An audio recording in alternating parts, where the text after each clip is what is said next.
Mud burst into the air as the crowd surged forward, shouting over one another while a man made entirely of earth staggered in the center of the circle. His body trembled with every step, cracks running through his chest like lightning frozen in clay. Water splashed onto him again, and he let out a low, broken sound that was not quite human. "No. Please." A woman's voice tore through the chaos. She pushed through bodies, falling to her knees in the mud as she reached for him. Her hands shook violently as she tried to hold his collapsing form together, but the earth beneath her fingers only crumbled more. The man looked at her once. His eyes still held warmth. Still held recognition. Then another wave of water hit him. And he fell apart. Silence dropped instantly, heavy and final, as if the world itself had stopped breathing. The figure that once stood tall was now only a wet pile of clay sinking into the ground. The woman let out a scream that ripped through her chest, raw and endless, as she clawed at the mud where he had disappeared. Everything faded. Then, earlier, in the valley of Nokura, life moved under strict rules older than memory. The people lived by tradition, by fear, and by judgment. Every path, every belief, every expectation was already decided long before any child was born. And in the center of it all was Ifeoma Nwosu. She ran her hands through wet clay at the river's edge before sunrise, her fingers shaping beauty from nothing. Her work was known across villages. Pots that seemed to breathe. Sculptures that looked almost alive. People came to admire her craft, but never to admire her life. Because Ifeoma was unmarried. In Nokura Valley, that meant everything. It meant failure. It meant incompleteness. It meant silence in conversations where women were supposed to be celebrated for husbands, children, and endless labor. As she worked that morning, a group of women passed behind her carrying baskets. Their laughter carried sharp edges. "She still hasn't chosen a man." One whispered. "Maybe she thinks clay will keep her warm at night," another replied, earning a round of mocking laughter. Ifeoma did not respond. She never did. Her hands continued shaping the clay, steady and controlled, even as something inside her tightened. A man passing by shook his head. "Gifted hands. Wasted life," he muttered, loud enough for her to hear. Her fingers paused for half a second, then resumed. But her eyes had already darkened. She had heard it all before. Every insult. Every joke. Every dismissal. It never changed. The village respected her talent but rejected her existence. Because in their eyes, a woman alone was unfinished. By midday, the village had already begun preparing for the Harvest of Yams festival. Drums echoed in the distance. Smoke rose from cooking fires. Children ran through open spaces laughing, unaware of the tensions buried beneath the celebration. Ifeoma watched from afar, standing near her small workshop. She wasn't invited, but she never was. Still, she could hear the music clearly enough to feel the weight of exclusion pressing down on her chest. Something about that day felt heavier than usual. Maybe it was the way the women dressed in bright cloth while glancing at her with pity. Maybe it was the way the men laughed louder when she passed. Or maybe it was the growing emptiness she could no longer ignore. Against her better judgment, she walked toward the festival. The drums grew louder as she entered the gathering space. The entire village was there, celebrating abundance, strength, and unity. Yams were stacked high on wooden tables. Palm wine flowed freely. Dancers spun in circles as elders watched proudly. Ifeoma stood at the edge. For a moment, no one noticed her. Then someone did. Nena, a woman known for her sharp tongue, tilted her head and smiled. "Ah! The famous potter has arrived," she called out. A few heads turned. The music didn't stop, but attention shifted. Nena walked closer, eyes scanning Ifeoma from head to toe. "Still alone, Ifeoma? At this age?" A few chuckles followed. Ifeoma remained silent. Then a man stumbled forward, drunk on palm wine and arrogance. "Bola." He pointed at her, laughing loudly. "Maybe she doesn't need a husband. Maybe she should just make one from clay." The crowd erupted. The laughter wasn't gentle. It wasn't playful. It was sharp, cutting, deliberate. Iphioma felt her chest tighten. Her fingers curled slightly, nails pressing into her palms. Bola continued, feeding off the reaction. Yes. She can shape him exactly how she wants. Strong arms, obedient mouth, no arguments. More laughter. Something inside Iphioma shifted. Not anger, something deeper. Something dangerous. She turned slowly and walked away from the festival. No one stopped her. No one followed. They only laughed louder as she disappeared into the path leading away from the celebration. The drums continued behind her, but they now sounded distant. Hollow. She walked until the noise faded completely, until only wind remained. That night, she didn't return to her workshop. Instead, she went in the opposite direction. Toward the hollow riverbank. A place no villager entered willingly. Stories surrounded it like chains. Stories of earth that breathed. Clay that moved on its own. Ground that swallowed those who disrespected it. Children were warned never to speak of it. Adults avoided even pointing toward it. But Iphioma kept walking. The sky darkened as she reached the edge of the forbidden land. The air felt different here, heavier, charged, alive in a way she could not explain. She stopped. For the first time, hesitation entered her heart. A whisper of fear. A warning remembered from childhood. Do not touch what belongs to the earth, the elders used to say. Her breath trembled. Behind her, Nokura Valley was everything she had ever known. Ahead of her, nothing promised safety. Only possibility. She took one step forward. Then another. And another. Until she crossed into the hollow riverbank. The ground beneath her feet was soft, almost warm.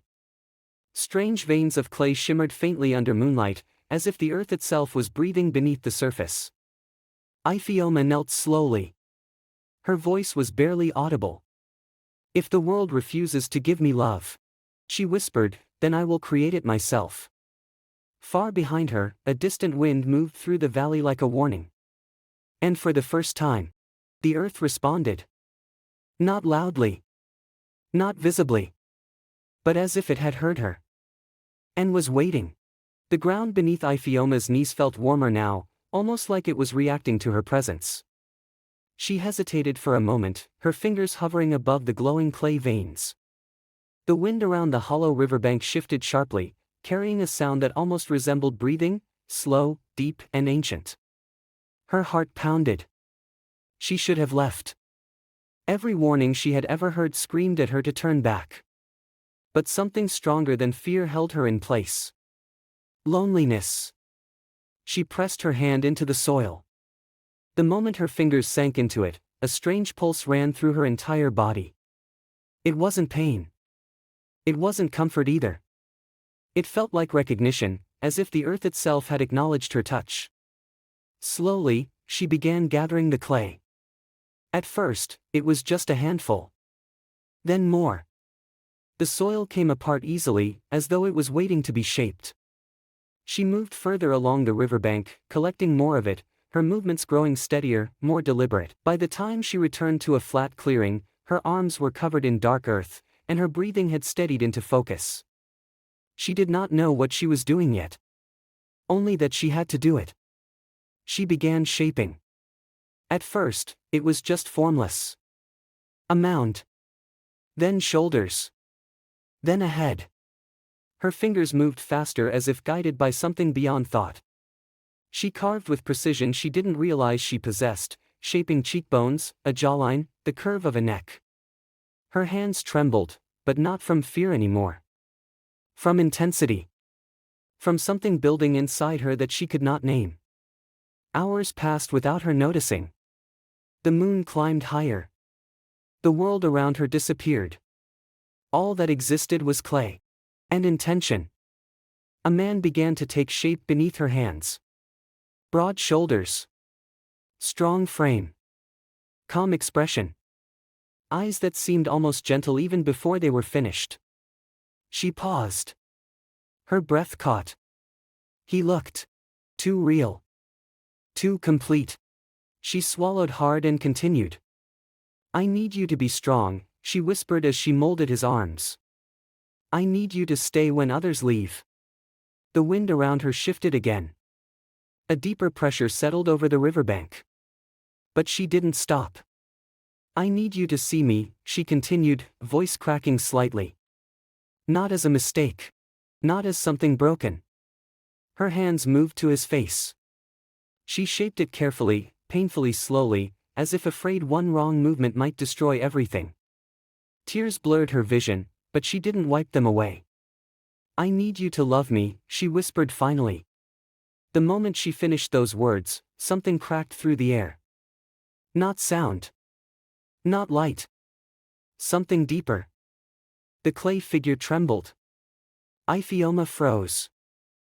Her hands were still pressed against his face.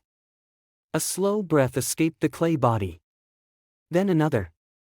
Her heart stopped. The figure's chest rose slightly. Then fully. Ifeoma stumbled backward, falling into the dirt. The clay man opened his eyes. And looked at her.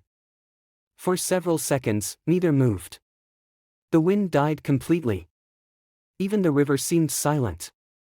The man blinked once, slowly, as if the world itself was unfamiliar to him. Then he spoke. I see you. Ifeoma's breath caught violently in her throat. The voice was calm. Deep. Human. She shook her head slightly, unable to process what she was seeing. No. She whispered. No, this isn't possible. The man slowly lifted himself from the ground. Clay cracked slightly on his arms, but he did not fall apart. Instead, he stood, steadying himself as though learning balance for the first time. I do not know who I am, he said quietly. Ifeoma's body trembled. You're not real, she said, more to herself than to him. He looked at his hands. Flexed his fingers. I feel real. She pressed a hand to her mouth, stepping back again. This is wrong. This is forbidden. His eyes shifted to her immediately. You made me. Her breath stopped. Silence stretched between them. Then she whispered, barely audible, I didn't mean to. But even as she said it, she knew it wasn't true. Somewhere deep inside, she had meant every part of it. The man took a small step toward her. She instinctively stepped back again. I do not know what I am supposed to do, he said softly. But I feel drawn to you. Ifeoma's chest tightened painfully. This was impossible. And yet, he was standing there. Breathing. Watching her. Alive. Before she could respond, a distant sound echoed across the riverbank. A bird screamed. Then another. The atmosphere shifted. The earth beneath them felt colder. Ifeoma turned her head slightly. Far in the distance, beyond the hollow riverbank, she saw movement. Torches. People. Her stomach dropped. No. She whispered. The man followed her gaze. Who are they? Ifeoma grabbed his arm instinctively. You need to hide. He didn't move. Why? Because if they see you, she stopped herself. She couldn't finish the sentence. Because if they see you, they will destroy you. The torches grew closer. Voices began to rise. Search calls. The villagers had come. Panic surged through her body. She looked at him again. Run. He frowned slightly. I do not understand. There is no time, she snapped, grabbing his arm harder. Just follow me. For the first time, he obeyed. They went this way. Spread out. The girl from Nokura. Ifeoma's breath became sharp and uneven. They had seen her leave. They had followed. But they did not know what she had created. Yet. She pulled the clay man behind a fallen rock formation, pressing both of them into the shadows. His presence beside her felt strangely grounding, even in fear. He looked at her again. "You are afraid," he said. "Yes," she whispered. "Of them?" "Yes." "Why?" She closed her eyes briefly. "Because they will not understand you." A pause. Then he asked quietly, "Do you understand me?" That question hit harder than she expected. Her eyes opened slowly. She looked at him. Really looked at him. And for a moment, fear faded. "I don't know what you are," she admitted. "A beat. But I don't want you to be destroyed." His expression softened slightly. For the first time, something like warmth passed through his eyes. The torches moved closer. Iphioma tightened her grip on his arm. And then, a voice shouted nearby. "Found them." Everything froze. The silence shattered. And the chase began. The shout cut through the night like a blade. "Found them."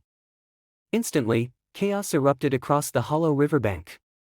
Torches flared brighter as villagers rushed forward, their footsteps crushing dry earth and snapping branches. Shadows danced violently across the uneven ground, stretching long and distorted like warning signs from the earth itself. Iphioma's heart dropped. "No," she whispered, grabbing the clay man's arm tighter. He looked at her, calm but alert. "They are coming for us." "Yes," she said breathlessly. "And if they see you like this, they will kill you." That word hung in the air between them, kill. He tilted his head slightly. Why would they destroy something they did not create? Iphioma didn't have time to answer. Voices grew louder. "Over there. Surround the riverbank." They said she went into the forbidden land. The villagers were close now. Too close. Iphioma looked around desperately. There was nowhere safe. The hollow riverbank was open terrain broken only by rocks and shallow dips in the earth. No escape routes. No hiding places strong enough. Panic tightened her chest. She grabbed his hand. "Stay close to me," she ordered. He obeyed without resistance. They moved quickly along the edge of the riverbank, keeping to the darker shadows. The clay man's steps were careful, almost hesitant, as if he was still learning how to exist in a body. Behind them, the torches split into groups. The villagers were organizing a search pattern. They were trapping them. Iphioma's breathing grew uneven. "Faster," she whispered. "I am moving as fast as I can," he replied calmly. That calmness unsettled her more than the danger itself. Suddenly, a figure stepped out from behind a rock. Nena. Her torch illuminated her face, twisted with shock and anger. "So it's true," she said loudly. "You've gone mad, Iphioma." More villagers appeared behind her. Bola was there too, stumbling forward, his eyes wide as he stared into the darkness behind Iphioma. "What is that?" he muttered. The clay man stood partially in shadow. Iphioma instinctively moved in front of him. "Leave us," she said firmly. Nena laughed sharply. "Leave you? You crossed into forbidden land and now you stand here telling us what to do." More villagers gathered. Whispers spread instantly. "That's her. That's the potter. She went to the hollow riverbank. She brought something back." Bola squinted into the darkness. "Is that a man?" Silence followed that question. Then a ripple of fear moved through the crowd. The clay man stepped slightly forward.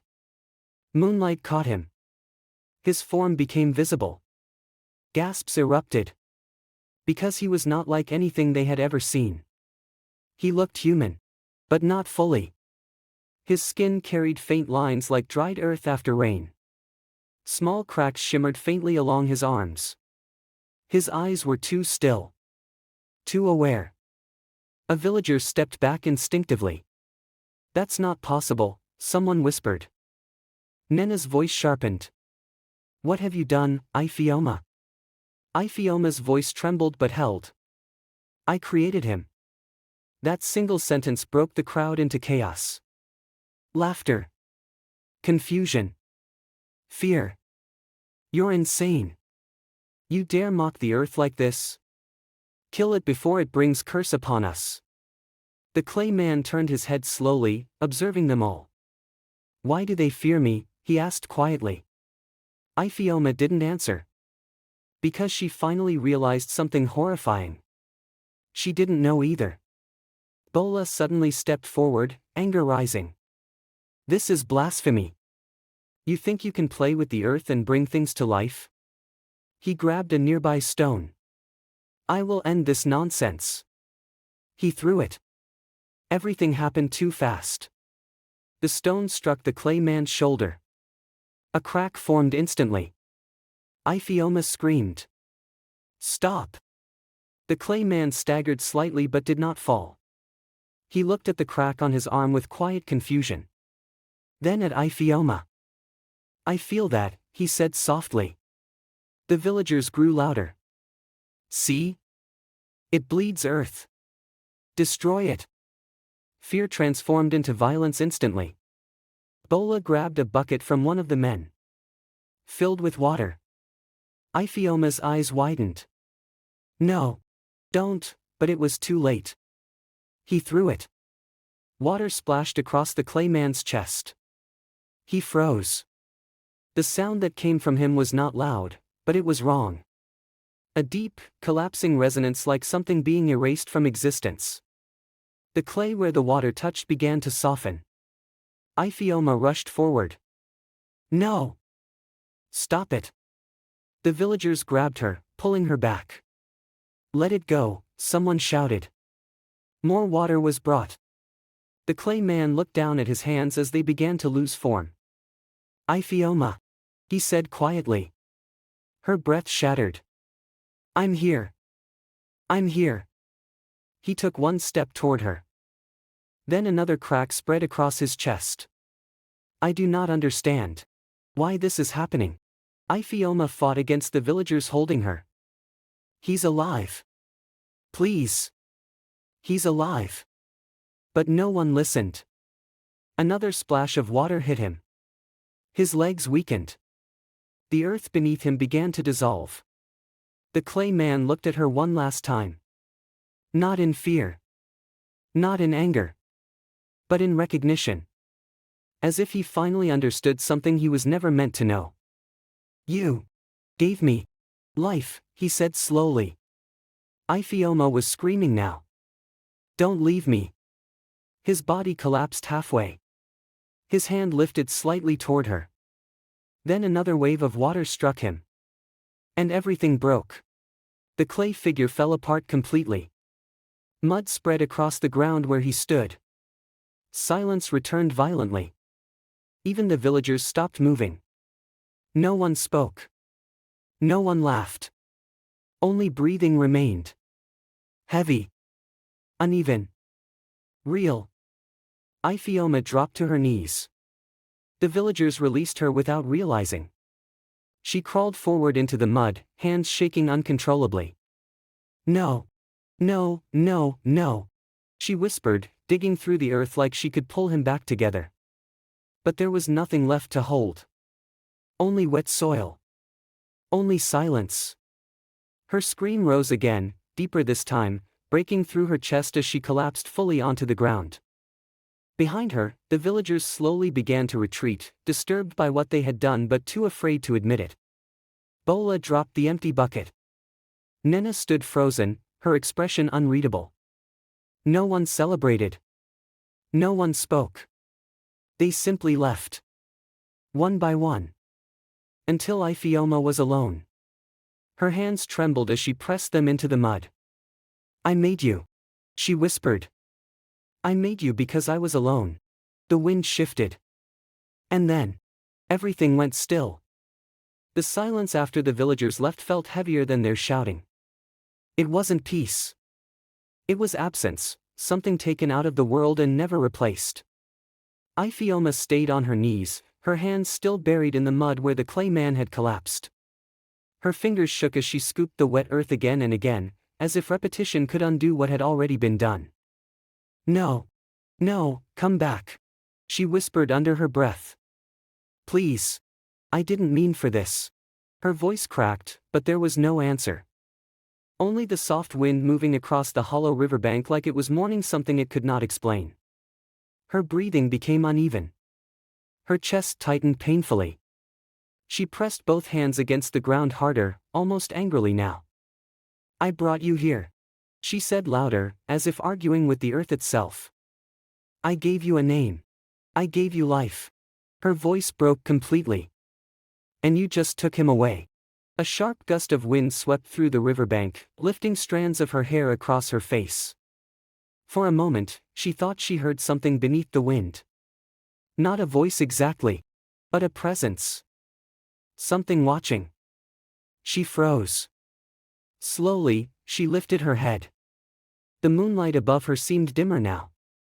The ground around her had changed too. The clay she had once collected now looked ordinary, dead, unresponsive. As if whatever had awakened it was gone. Her lips trembled. Then her body gave out completely. She collapsed forward into the mud, shoulders shaking violently as grief finally broke through whatever control she had left. Hours passed. Or maybe minutes. She couldn't tell anymore. Time felt broken. At some point, exhaustion dragged her into unconsciousness right there on the ground. And the earth listened. She was no longer in the riverbank. Iphioma stood in a vast space that felt neither like night nor day. The ground beneath her feet was smooth, warm, and endless. The sky above was not sky, it was shifting patterns of light and shadow, like something breathing slowly. She turned around, confused. Where am I? She whispered. A voice answered. Not from behind her. Not from above. From everywhere at once. You are in the space between what is taken and what is returned. Iphioma stepped back instantly. Who is there? The air in front of her shifted. And then she saw her. A figure emerged, tall and composed, her presence calm but overwhelming. Her form looked human, yet not entirely. Like the earth itself had chosen to take shape and speak. Iphioma's breath caught. The figure spoke again. I am Alara of the deep soil. Iphioma's knees nearly weakened. She had heard stories. Every child in Nokura Valley had. The earth spirit. The keeper of forbidden balance. You. Iphioma whispered. You're not real. Alara tilted her head slightly. Yet here you stand inside my presence. Silence stretched between them. Iphioma's throat tightened. Bring him back. The words came out fast. Desperate. Raw. Please, she added, voice breaking. I didn't know. I didn't know they would kill him. Alara did not respond immediately. Instead, she studied her quietly. You touched what was not meant to be touched, she said finally. I was alone. Iphioma shouted, tears returning instantly. No one saw me. No one cared. I didn't steal him to destroy anything, I just wanted someone to stay. Her voice echoed across the endless space. Then fell silent. Alara stepped closer. And yet, she said softly, you gave shape to something the earth had not agreed to release. Iphioma shook her head. He was alive. For a moment, Alara replied. That word shattered something inside her. A moment. Iphioma dropped to her knees again. So that's it, she whispered. He was just a mistake to you. Alara's expression did not change. No life is a mistake, she said. But not all life is permitted to remain. The words hit harder than anger. Iphioma looked up slowly, tears streaming down her face. Then punish me. Do whatever you want. Just don't take him completely. A long silence followed. Even the space around them seemed to pause. Alara finally spoke again, her voice quieter now.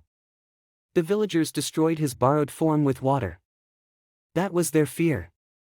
Iphioma clenched her fists. Then bring him back properly. Alara watched her for a moment. You do not understand what you are asking. I don't care, Iphioma said immediately. I just want him back.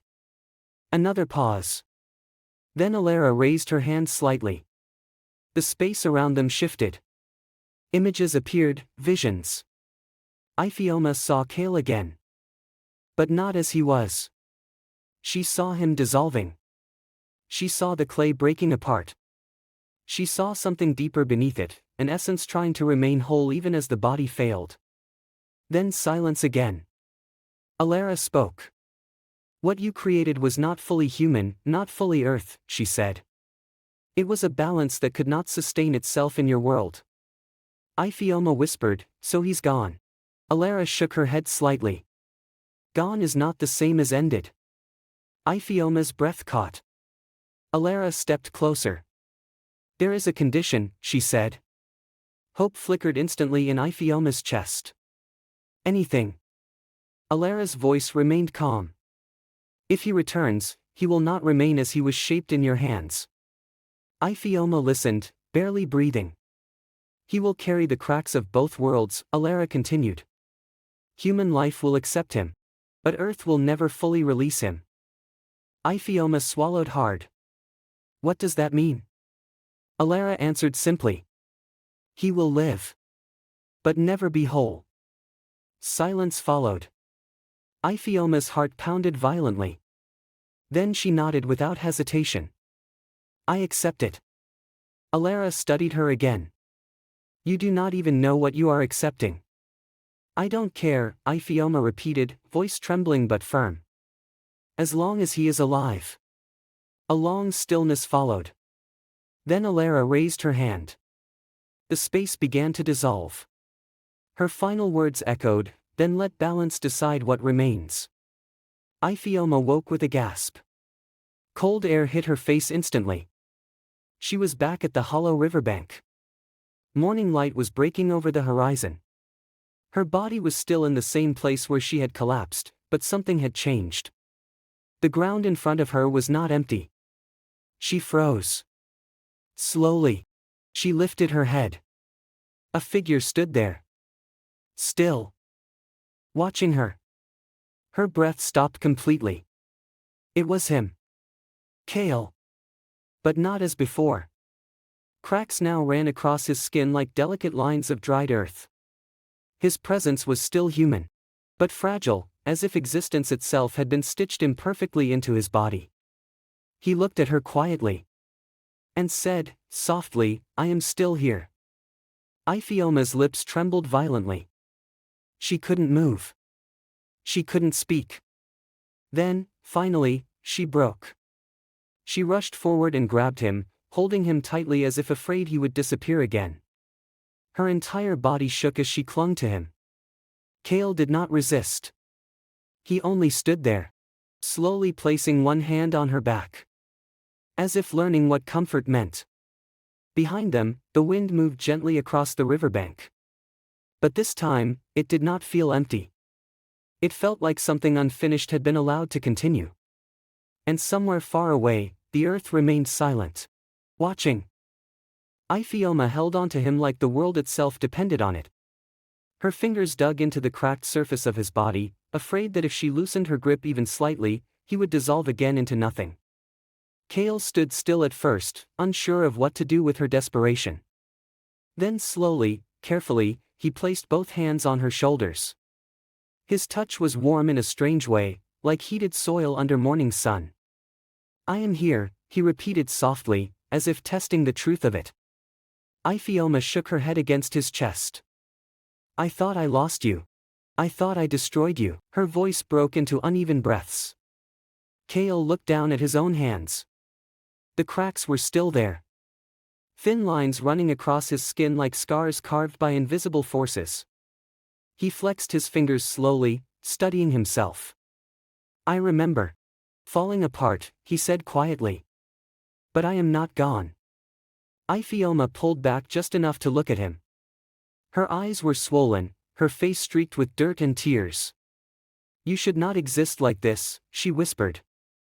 They will come again. They will try again. Kale's gaze shifted toward the horizon, where Nokura Valley lay beyond the hills. They fear what they do not understand. They will destroy what they fear, she replied immediately. A silence settled between them. The wind moved through the riverbank gently now, no longer violent.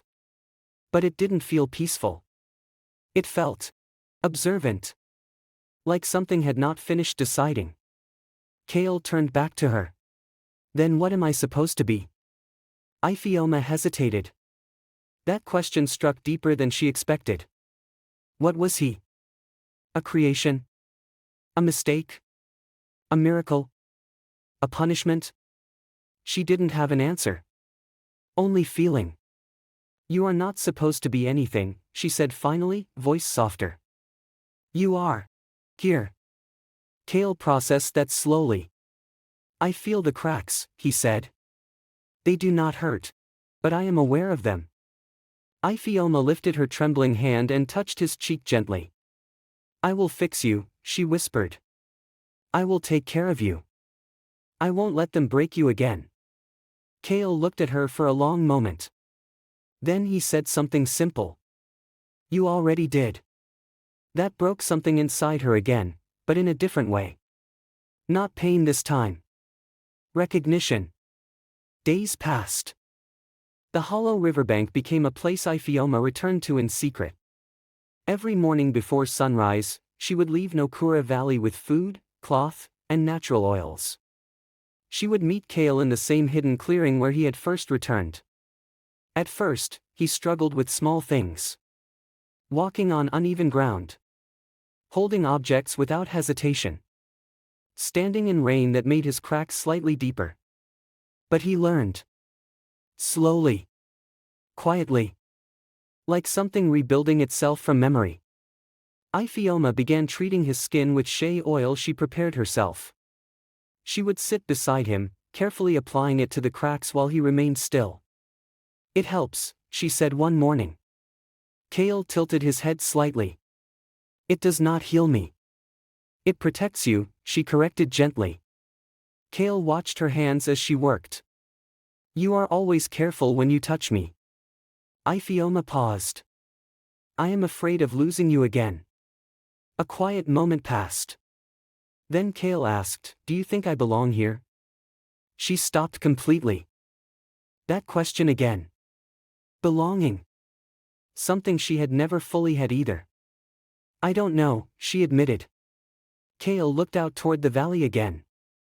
They still search for you. Ifeoma nodded. They think I brought a curse into the world. And did you? He asked calmly. She looked at him sharply. Then lowered her gaze. I brought you, she said quietly. I don't know what that makes me. Kale didn't respond immediately. Instead, he placed his hand gently over hers. You do not feel like a curse, he said. That sentence lingered between them longer than any silence. But peace never lasted in Nokura Valley. Whispers returned. First from travelers. Then from hunters. Then from those who had seen something strange moving near the hollow riverbank at dawn. A man who should not exist. Cracks like dried earth under sunlight. A woman who was no longer where she was supposed to be. The story began spreading again. And this time, it reached the elders. One evening, as Ifeoma arrived at the riverbank, she felt it immediately. Wrongness. The air was heavier. Kale stood waiting for her, but he wasn't alone. She froze. Behind him, at the edge of the clearing, stood several figures. Torches. Elders. And villagers. Nena was there. Bola too. And others she recognized from the festival. Ifeoma's breath stopped. No. She whispered. Kale turned slightly toward her. They came. Bola stepped forward first, anger and fear mixed in his expression. There. He shouted. That thing is still alive. Murmurs spread instantly. Nena's eyes narrowed. And she is still protecting it. The elder leader raised a hand. Ifeoma Nwosu, he said firmly, step away from that abomination. Kale didn't move. But he looked at them all. Quietly. Observing. Iphioma stepped forward instinctively. Please, she said quickly. He is not harming anyone. He is just what? Bola cut in sharply. A man made from dirt? You call that normal? He is alive, she said firmly. That statement triggered unrest immediately. Laughter. Anger. Fear. Alive? Someone shouted. The earth does not give life like that. The elder's voice grew harder. You defied sacred law. You stole from the hollow riverbank. You brought something unnatural into this world. Iphioma shook her head. I didn't steal. I created. Exactly. Nena snapped. That is the problem.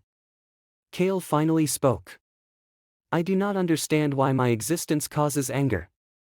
The crowd went silent for half a second. Then erupted again. That thing speaks.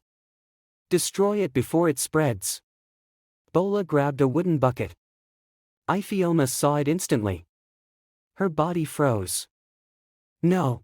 She whispered. Kale looked at her. What are they going to do? Her lips trembled. She couldn't answer. The elder raised his voice. Remove it. Bola stepped forward. Water sloshed inside the bucket. Iphioma rushed forward. Stop. Please. But it was too late. Bola threw it. The water hit Kale's chest. Everything slowed. The reaction was immediate. Kale staggered slightly. Cracks began to deepen. Iphioma screamed and ran toward him, but villagers held her back. Don't, she cried. Please don't do this again. Kale looked down at himself. Not in panic. But understanding. So this is how it ends, he said softly. Iphioma struggled violently against the hands holding her. No.